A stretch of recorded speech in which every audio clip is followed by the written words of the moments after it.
So can you introduce yourself there, please? Yeah, I'm alive now, bruv. Put me on. And so how did you get into this then? Right then, mate. Yeah, we started this up about 3 years ago. Jade, she was part of that. She's not supposed to be here, so I can't get her on the camera because she's supposed to be working in London. Oh no, she's not bothered. We like a bit of banter down here, but so it's all right. Yeah. Yeah. So we started about 3 years ago. Yeah, my son had cancer at the time, and I wanted to get off the cancer ward, and I said we wanted to start something to get my mind off that. So we ended up starting this street kitchen up 3 years ago. We first started off down Beckett Street, with a table outside the church, get a few pot noodles. We had about 6 people at the time, didn't we? But now it's got escalated to 200 people on every Friday night who we're feeding. A lot of them aren't all homeless, they live in hostels, sofa surfing and stuff like that. Hey, you're alright? Yeah, you're on camera, you know, so be careful. So yeah, so a lot of these people obviously, yeah, as you say, they've got needs and things, yeah. Yeah. Because I've interviewed a few of the first film. Yeah. I've been talking to a few other people, and they've been saying that a lot of homeless people want to be homeless. Is that true? No, nobody wants to be homeless. I mean, would you want to be homeless? You know, have nowhere to live. No, you know, you don't even know where your next meal is. A lot of the people here, I'd say at least 70%, have come through the care system. They haven't got family, so when they come out of the care system, they have nowhere to go. They end up at the hostels. Then obviously there's a lot of drugs on the street. They become a drug addict, and their life's are purposeless. A lot of them, so they were stuck in a rut on the streets. In Ilkeston, I've noticed an increase in homelessness. Do you think that there's lack of services and austerity or anything that's contributing to the increase in it, or is it an increase? Yeah, there's been a massive increase right the way through the country now. I mean, we've known tremendous growth. There's a lot of homeless soldiers on the street as well. They come out of the military, they've got PTSD, and we're dealing with a lot of that. There's soldiers here tonight. They won't tell you who they are because they're too embarrassed of the position that they're in. And they've ended up in this situation. They've ended up on the streets. Yeah, they've gone from a rack to a doorway. We've had people come down here. He was a soldier. He sat on the steps across there, and he said his wife had died in childbirth that day. A week before, and he took his son home. And he fell asleep on his son, and his son died. So he was in the Westfield Centres at the back there. He stood on top of there, and he came down here for his last meal, and before he was going to go and jump. So we have to deal with situations like that. Suicide's massive amongst the homeless people. We've had a lot of people jump in the river into the Dale and off Spider Bridge at Christmas. It's shocking how mental health problems don't get recognised. So you don't get support off the doctors or nurses. They think you're just trying to stay on the sick, and then if you miss a rent payment, that's it. Your landlord kicks you out. So people are, there's a lot of stigma attached to universal credit at the moment because it's so badly run. But there just aren't the services, cutbacks everywhere, and there aren't the services for elderly, not alone just homeless. Now, Paul introduced something in Ilkeston, and you was there, weren't you? Yeah. What do you think it's going to make? Well, do you think it'll help people? I think it'll help people, but I think it needs to be open longer. I think opening it Christmas Day evening, yes, is a good thing.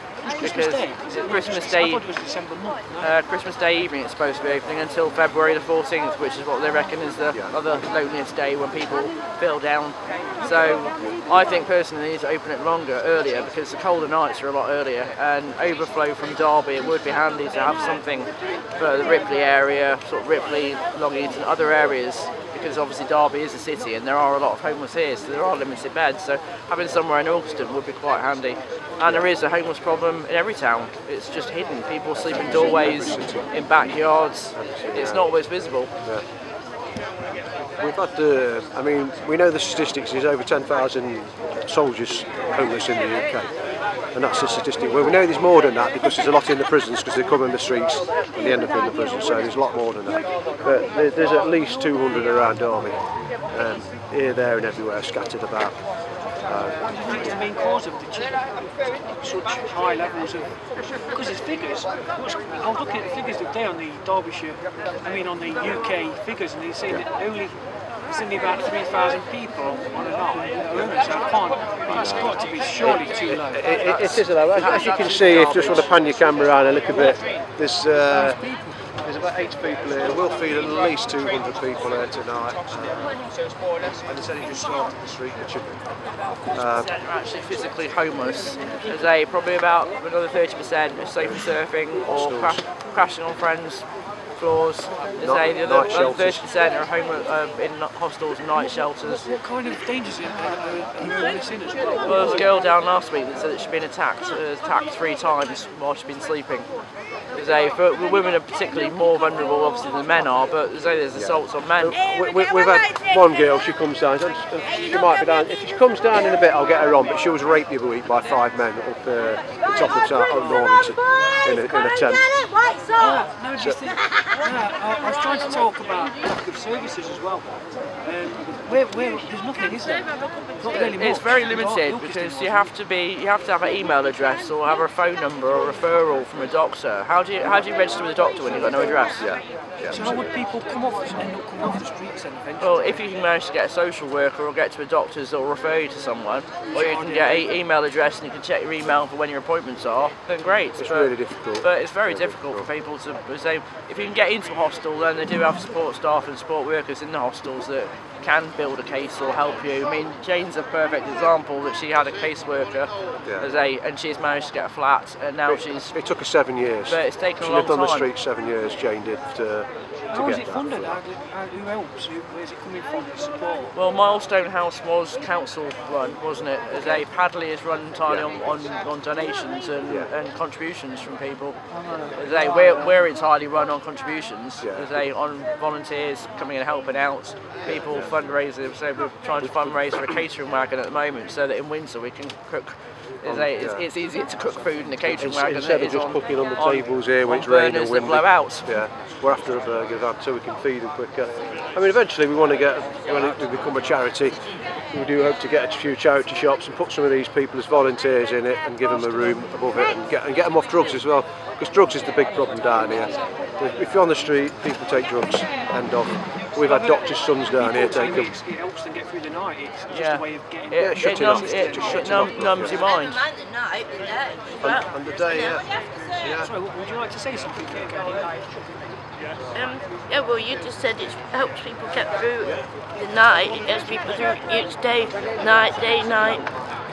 Sure. Oh, thank you for that. How long have you been on the street, though? Since I was 15, on and off.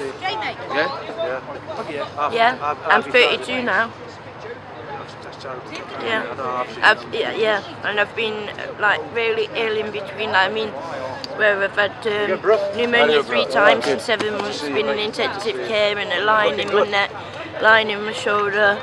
It's just all you get from it in the end of years of doing that is all the block just catches up with you, and all the ill health comes. So with all the years of doing that, really all you're doing is killing yourself quicker for no good reason.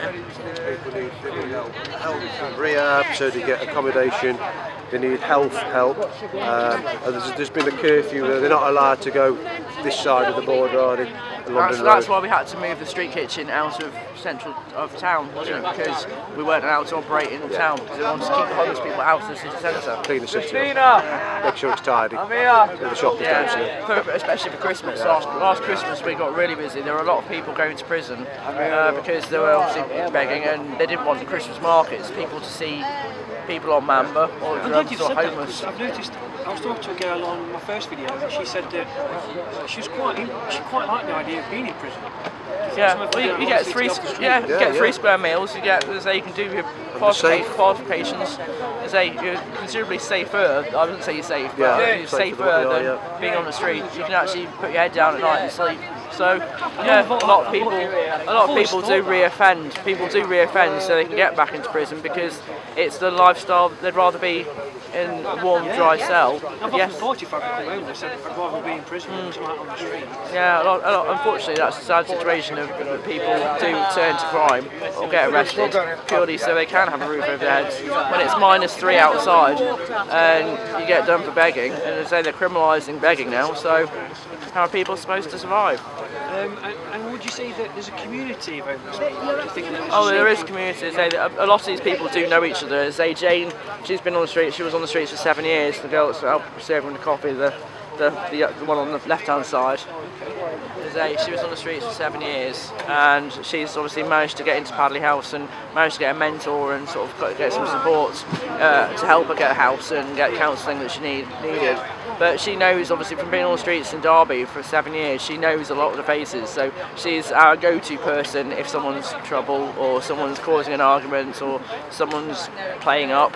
She's usually the go-to person that knows everyone. So it's handy to have that. How do people get through the winter? Well, some don't. We've had a few people. We've had 3 deaths down last winter. Well, there was 3 deaths who died of cold, but there was 17 that died this year in the winter. We buried one last week, Kelly. We get through a lot of sleeping bags in winter, and that's our biggest thing. Sleeping bags, hats, gloves. That's what we usually ask for donation-wise, because we haven't got storage. So apart from yourselves, is there a lot of other services in Derby? So there's a few soup kitchens. There's another soup kitchen. There's Street Safe, Doorways. Nourish as well, that's another one. I've noticed that there are some of the Sikh temples do open the doors and feed people as well. That's brilliant. Yeah, the Sikh people are very giving, and they cook hot meals every day, and anyone can go in. But obviously, a lot of people don't know this. People that aren't sort of multicultural don't obviously know about these things particularly. So the Sikhs are very, very giving people, and most Sikh temples you can go in for a hot meal and a drink. And there's no preaching converted. They're just very giving people. I know some people in Nottingham that do that. I've noticed I'm glad you touched up on that subject, because it appears to be people that are kind of in a religious, like churches and things like that, seem to be more supportive.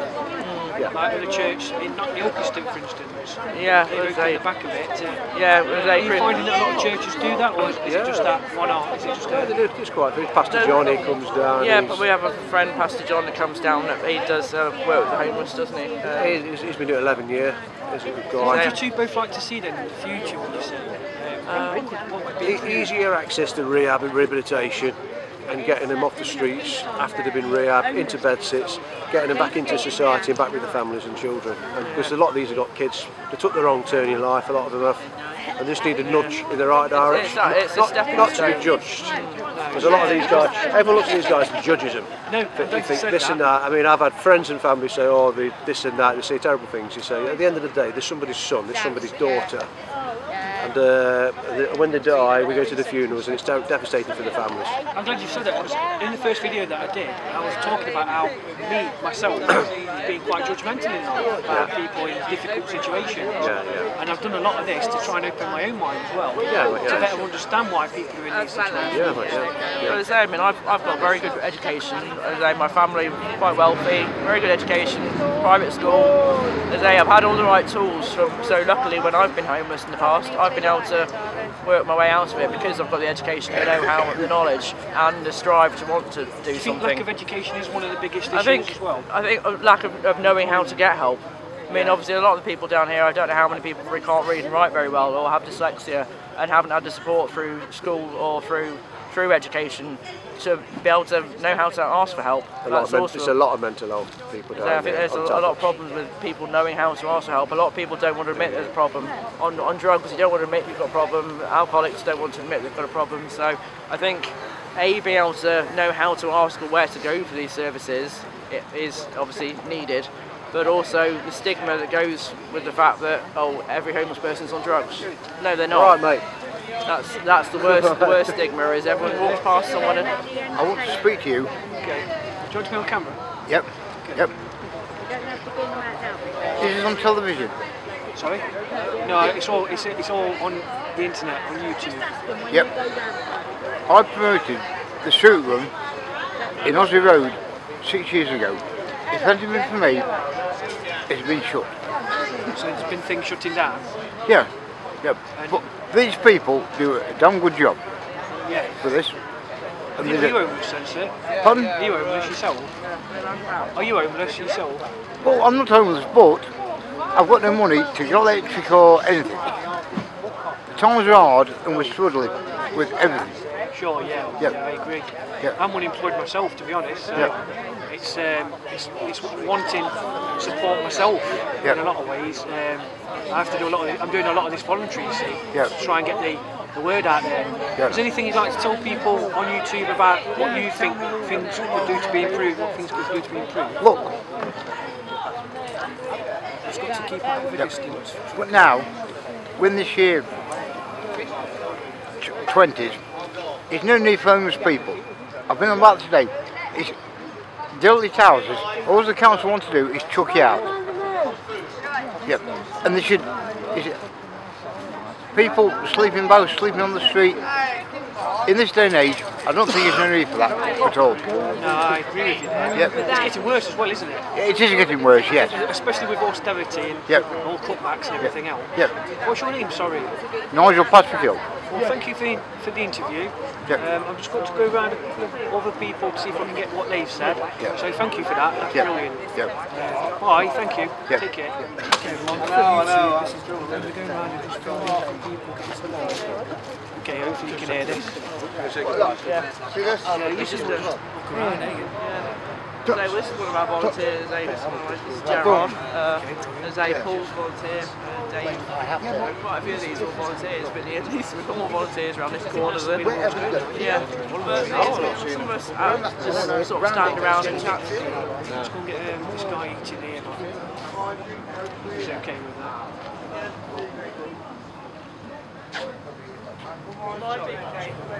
I'll put that out. Anyone want to be filmed? No. Shall I go and see the kitchen bit? I'll go and film the kitchen bit and that. See you later on, Mark. See you later. So this is every Friday? I'll be there tomorrow. I know that are Derby based, and as I say, we all work together. We have to always have.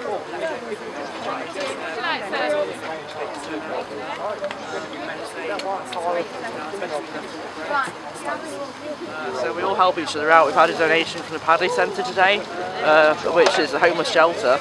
They've donated some stuff to our street kitchen because they know a lot of their users, their residents, come down here to eat. So they've donated stuff to us. So we all work together and help each other out, all with the same purpose, to make sure people are fed and watered. Basic human needs, which obviously there's a big calling for food banks now. It's a disgrace, to be honest with you. This is in 2018. Well, that's the sad thing, is that, I mean, obviously you can see people. Get another one. But in a way, it's the same over here. Just because we have running water and electric doesn't mean some people are any better off than being in a third world country. I think Emma wants to be on camera. Yeah. Get Emma on camera. Are you busy then tonight? Very. Very. Do you have quiet days and busy? Is it always busy? No, if it is raining, it's quiet. A night like tonight will be busy, but they'll keep coming and keep coming. And when we've packed up, then we end up with another load. We have to set up and feed another load. Some nights we're on about 250 we can feed some nights. Looks like it's nice food. We've had chicken curry, but that's all gone. Sandwich packs that can take away. We've got eggs on, fried eggs, bacon. We get a lot that are on sanctions, benefit sanctions. They might have not eaten for about 4 days, so we then give them, you know, they might have a home. I've never pointed the benefit sanction thing out. Universal credit, the bane of our life. Yes, so we quite often give people, you know, just a little bag. You might only have hot dogs, a couple of pot noodles, some porridge. If we've got spare bread, they'll take that, spare milk. But yeah, we're not a great fan of universal credit. Brilliant, thanks a lot then. Thank All you right, for bless you, sir. Okay. Wow. The clothes donations came from Sean Hogg and his friends. They all collect things for us and they're big supporters. Sean Hogg from Tannersley Car Boot Sale.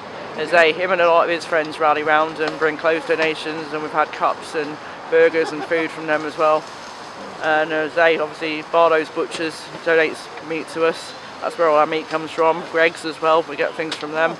As there's a lot of Tesco's, we have charity days up at Tesco's, and all their customers and Tesco's donate things to us. So it's all run on donations. Every penny, as Tesco's motto says, every penny counts, or whatever. In Ilkeston we have the Arena Church. Yeah.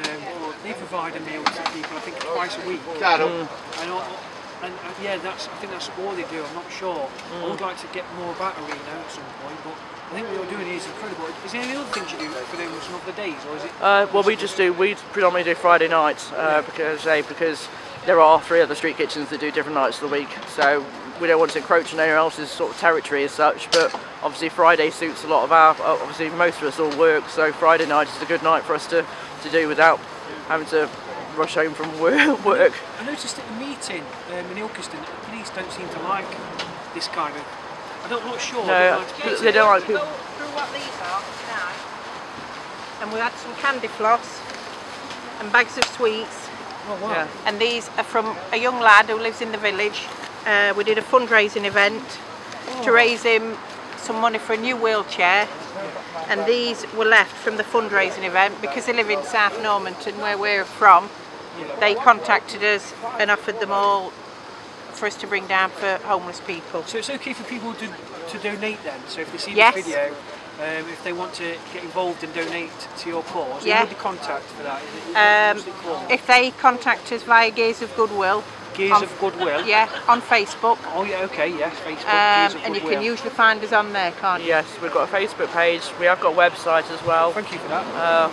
Okay, it's a Goodwill website. I don't know what the address is offhand, but there is a Facebook group as people can donate. We have a Just Giving page, which is to set up, trying to raise funds to get the catering wagon in time for winter, because we are run literally just on donations.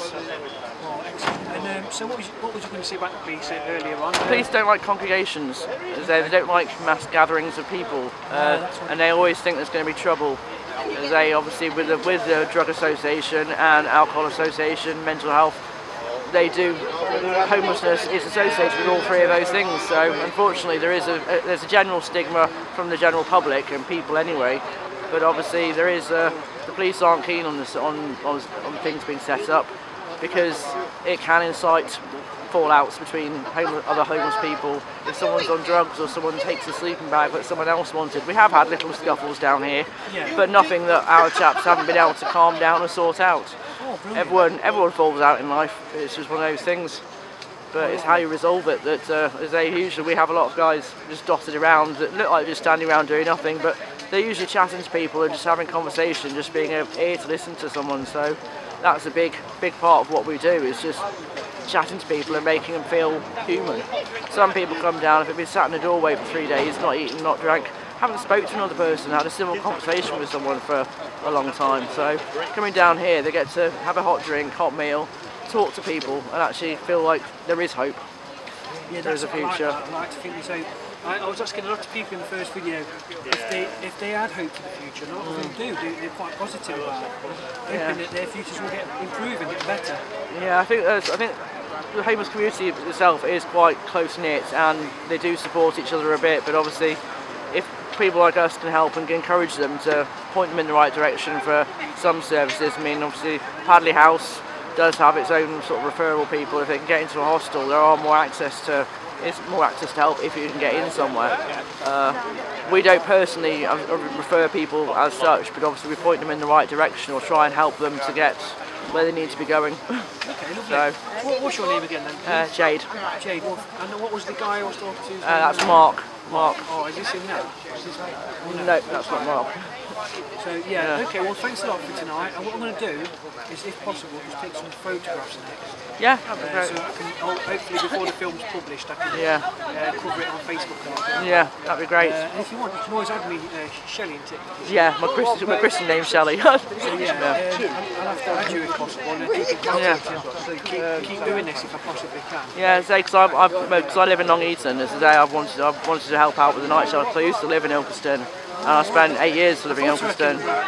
Yeah, I've worked in all the local pubs, the Borough, the Poplar for years, MFN. I've been behind the bar at MFN for 5 years, so yeah, so I know a lot of the local community. We've seen you in Ilkeston and when the show. Yeah, I've put my name down to volunteer over Christmas for the Christmas period because as I don't have family up here, my family down south. Well, I'm glad Des Ball brought that subject up about the shelter, and hopefully something will get done there as well then. So that's wonderful. And will people from here be able to be directed to that shelter? Well, we're hoping so. As they once it's up and running, if the shelters around here are full, then people can be referred. Sometimes, if necessary, we'll give them bus fare. Or get them a bus ticket, or drop them off there ourselves. We have done that before. Can I say something? The gears of Goodwill are absolutely fantastic, you know. They help all these homeless people, as you can see, you know. And everybody knows that everybody loves the gods of Goodwill. God bless all these people, peace and unity, you know. They help everybody. Yeah, I can see that's what they're doing a grand job. Beautiful, beautiful. There's going to be a shelter coming. And here's Jade. Oh my bless. Mwah. Peace. Is it nice food then? Oh, fantastic, fantastic. You can't complain, you can't complain. As you can see, it's all cooked for the temperatures. Before they give the burgers out, they put the temperature guide in and everything. It's wicked. All I can say is like, boom, me and Jade, come on, Jade, bam, whoop, whoop, whoop, whoop. What's your name then, sir? I'm Mark. Well, it's a pleasure talking to you. Sorry? It's been a pleasure talking to you. Thank you so much. Is there anything that else that you'd like to say about what it's like in general, being in this situation? All I want to say is, all the homeless people from all around Derby come to this, it's boom, you know? God's a Goodwill, peace, united, peace. Peace, it's not about the food, it's about everything. Also, they do clothes, shoeing and everything, you know? Trainers, shoes, everything. And this man here? What's your name? Rich. Rich, hi Rich. And, okay, brilliant. And are you a volunteer then, are you? Yeah, I've been for 2 years now. I've been on most Fridays to help out. Is this what you do mostly, or is it something you just come down once every Friday, is it? Yeah. So thank you for that. Thank you. That's cool, bro. Do get involved in extra. This man's massive. Peace, you know? We do get involved in extra activities which help raise money for the course, if you like. Really? Wow. Fundraising events. But it's lovely, isn't it, actually working in this situation, helping people out. I've started doing these films because for some reason something told me I've got to do this, you know. I want to capture what it's like for people that are in difficult situations. Well, I never thought it would be my calling 2 years ago, but here I am. Yeah, no, I think if I've got a camera, I'm unemployed, and I thought, well, if I've got a camera, I can come out and actually keep myself busy and entertained doing that.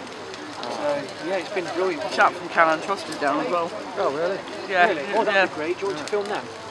I don't know if he's starting off again. Thank you then, Rich, for that. Yeah.